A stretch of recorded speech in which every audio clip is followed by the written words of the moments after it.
Мүше протезінде пульт бола ма? Мен Ернұр Айнаев, 15 жылдық тәжірибесі бар уролог-андролог дәрігермін.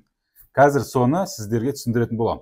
Неше түрлі комментарийлер жазылыпты, соның ішіндегі ең көбі ол пультын немерелері мүше протезінің пультын кетсе, не болады деген сияқты комментарийлер жазған екен. Сол бойынша қазір мен ақпарат беретін болам сіздерге. Мынау біздің мүшеге салынатын протездің бірі.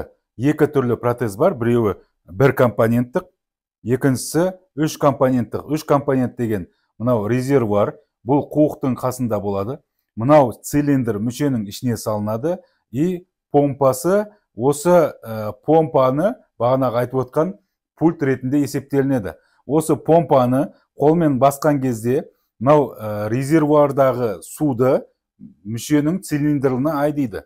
Екінші кнопканы басқан кезде, мына кнопканы басқан кезде, мынау цилиндрдағы суды резервуарға айдайды. Осы механизм.